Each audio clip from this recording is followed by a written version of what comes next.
Hey, I'm Tre Lopushinsky, and I'm joined by Fort St. John Mayor Lilia Hansen for the first edition of Council Corner, where twice a month I will be meeting with a member of council to chat about ongoing topics discussed in the community, as well as some items from recent council meetings. This week, though, for the first edition, I wanted to focus solely on public safety. The city has done a lot of work over the past year, and along with a lot of partnerships in that work, and we kind of want to address that, as well as address some recent situations that have happened as well. But first of all, before we get into the questions, thank you so much, Lilia, for joining me. I am very, very excited to chat with you. Thank you, Tre. Happy New Year. Yeah, Happy New Year to you as well. It's nice to be in your office where it's warm and we're not freezing outside, which is beautiful. I love it. No, we're definitely blessed. So, jumping right into it, Mayor, like I said, the city has done a lot of work over the past year, and we'll kind of delve into it as we go along here. But, from you sending a letter to BC's Minister of Public Safety, Mike Farnworth, Yeah. The funding that the city received for the community building, what's the name again? Building Safer Communities Fund. Yeah. As well as, Let's Talk session that happened earlier last year to engage with residents to see their thoughts and opinions on safety in the community. And then it seems like we're moving in the right direction nearing the end of 2023, and a situation happens this past Monday on January 8th, where, I won't get too much into it, but there was a car chase that had happened allegedly, shots fired, someone ended up being found dead. When you hear that, as a leader in the community, as a dedicated member of the community, as a resident, what was the feeling that you felt? Like, what went through your head when you heard about that situation? First off, I just want to say sincere condolences to the family. They lost somebody who may have been, whether it was a mother, a father, a brother, a sister. I don't have those details, but it's tragic. Mm-hmm. It's utmost tragic and unnecessary. We wrote a letter from the mayor's office to Minister Farnworth asking for their reconsideration to get across the finish line. It's a Community Safety Amendment Act. Mm-hmm. As a municipality, we need to have the resources and the tools to help our residents, protect them. What tools do we have? We are working with the RCMP. There's a Civil Forfeiture Act. There's different mechanisms there. But as a municipality, the residents come to us. We're approachable, and we're supposed to be their voice. And they want to know, what are we doing about it? So we have gone back to the province to say, we see back in 2012-13, there was a Community Safety Act that was initiated. And then in 2019, it was the Community Safety Amendment Act, where they did some more fine-tuning of it. It would give us the tools to be able to deal with nuisance properties. So often, when there is something that happens in the community that is negative, whether it's a shooting, whether it's some sort of crime, a lot of times there's been warning signs already that people in the community have known about. So even before it's even identified as to what the problem is or where it happened, residents going, oh, I bet I know. Was it this place? Was it this person? So when we already know those warning signs, we need to do something about it. We have to address it. And a lot of this work from our research of what we've been reading has already been done. And we feel the Community Safety Amendment Act would give us those tools. We would be able to, in addition to fines, we would be able to take it to the next level, to the courts. And we're not the judge on these things. Mm-hmm. We would provide the information that we have. We'd have the files from the RCMP, and we put it before the courts to say, what is your judgment on this? And I'm assuming you haven't received a reply from Minister Farnworth yet? We are eagerly waiting on that. And even though we are January, we are always working towards our next minister meetings. In September, we're back at Union of BC Municipalities. It will definitely be one of my number one requests to meet with Minister Farnworth. Now, again, just kind of addressing the recent situation, not delving into too much because there's not too much details out there. But I mean, after that happened and all the work that the city's put in over the past year, right away on the city side of things, were there conversations had? Is there anything really you can do further that you guys have already, more than you've already done, to kind of improve that public safety here in the city? We're continuing to work in partnership with the RCMP. We were notified at the initial stages of the investigation when there was the reports made about the car chasing and a possible shooting. Council was aware, and our executive team. We do have conversations going back and forth between the RCMP. We're also trying to connect the residents if they need further assistance or who can be resources to them. I think it's important for our residents, so if they see anything that's suspicious or that needs an alert, please contact the RCMP. I think the more information that we have and eyes, we don't want someone to risk their safety, but I think it's really important if they see something that's suspicious or going on, let the RCMP know.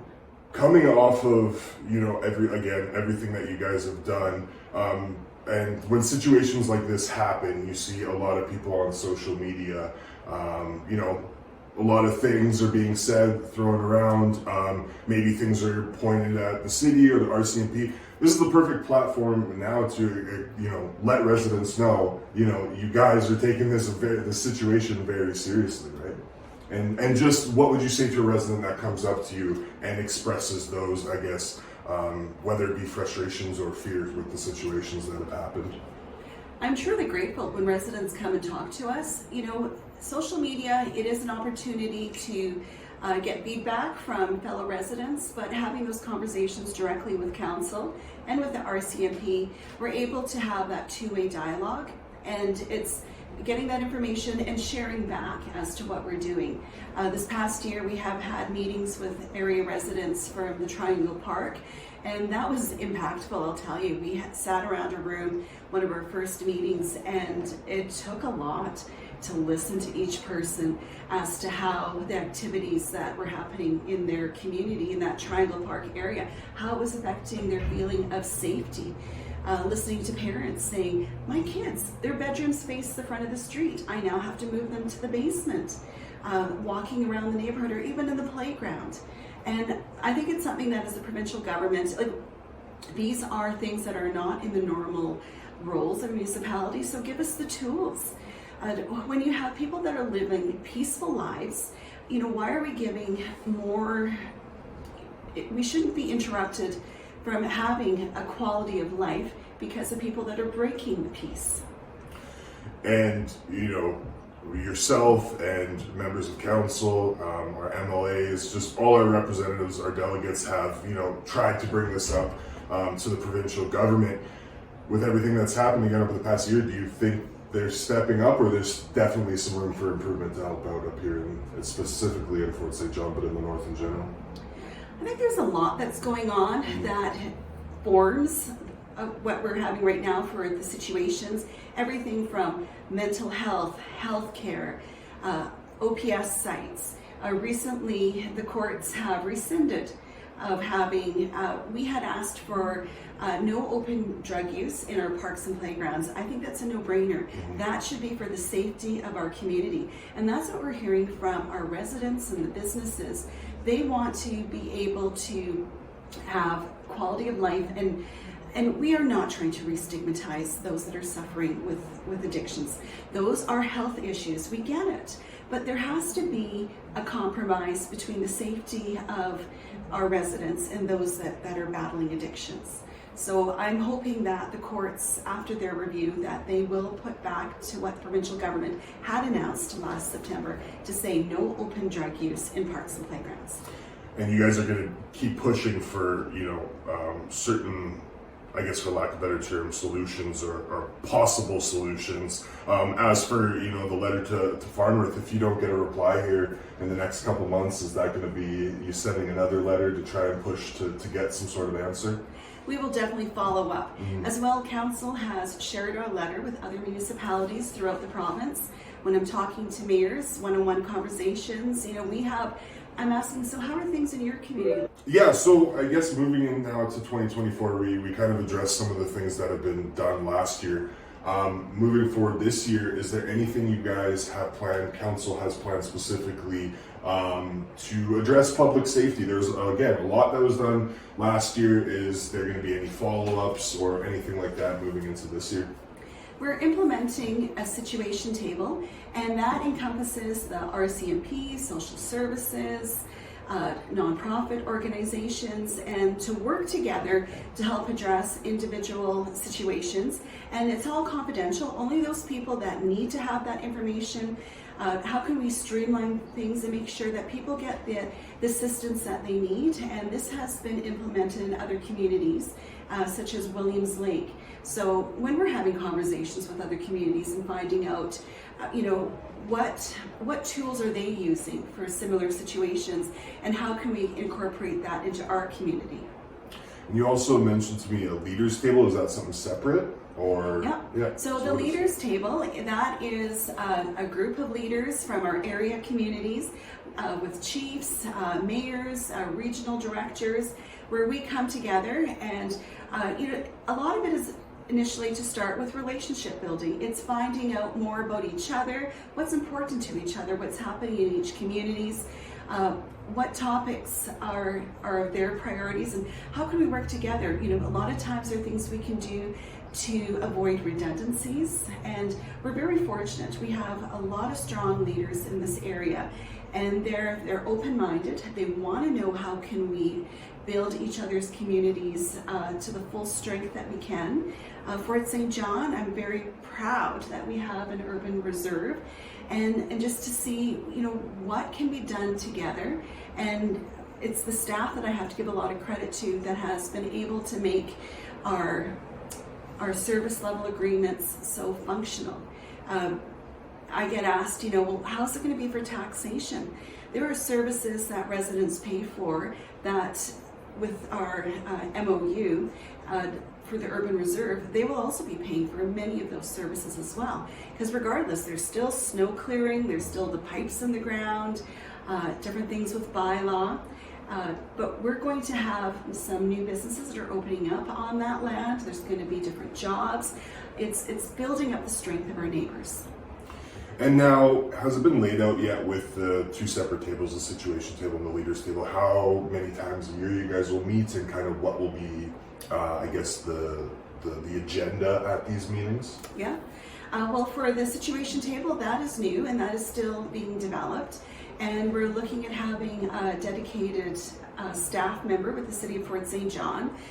They will be the one who will coordinate the meetings, but the heavy lifting really will be by the RCMP and social services and the nonprofit groups.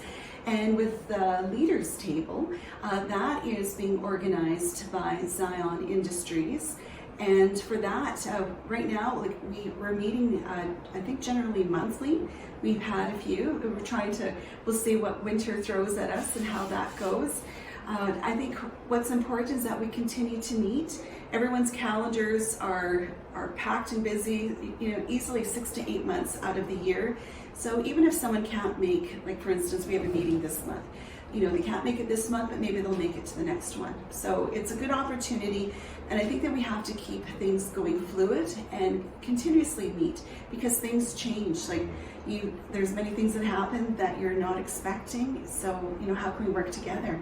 And even addressing wildfires. I mean, that is something that, right now we're in a bit of a pause. There are still some fires that are burning underground, more to the north. I think we have to keep those conversations going, and what resources and how can we work together?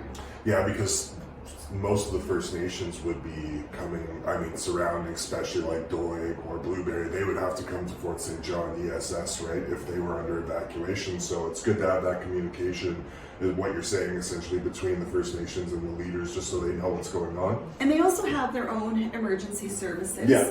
And so being able to share those resources between municipalities and our neighbors. Awesome. As we wind down here, Mayor, is there anything else you would like to bring up, plans for this year outside of the tables, or things that you guys are looking to address or plan for this year? I'm really glad to say that for skating, we have our ovals open at Kin Park and at Matthews Park. So it's great to be able to get people out on that. We're looking forward to our High and Ice Festival in February. The ice slides is a definite win. We're also working on Kin Park, so we're continuing our plans on the east side of Kin Park. And did you know we're building a pump track? And that is super cool. So we're keeping and I'm super excited about it. We're keeping the original BMX track. So I've been raised here, and the BMX track, it's a favorite, just to see, different levels of skills, but having a separate pump track, and it's going to have asphalt as well. And the difference between that is going to have a lot more curves to it. And looking forward to seeing that implemented. Yeah, no, that would be awesome, especially with the upgrades to the west side. You saw, it's beautiful. It is really, really nice, and just in the summer, seeing the kids playing and just more families out and about. Especially when I got here, it was great. It was in 2021. A lot of things were shut down, so this past summer, seeing everyone, going to Kin Park and just around the community and being out more and there being more activities and places for them to go is just awesome. Yeah. So we see it being used all 4 seasons. This summer, everyone was busy, whether it was with pickleball or just enjoying the park for being a park and all the new playground equipment. And now that we're in the winter season, we have that great pavilion and with the warming fire pit in the center. Yeah. And anyone that hasn't checked it out, go do it. Even just to go to the parking lot and just look at the fire pit when it's on. I did that a couple days ago, and it just looks absolutely beautiful. And also for pickleball, I think that's going to be a big thing in the community.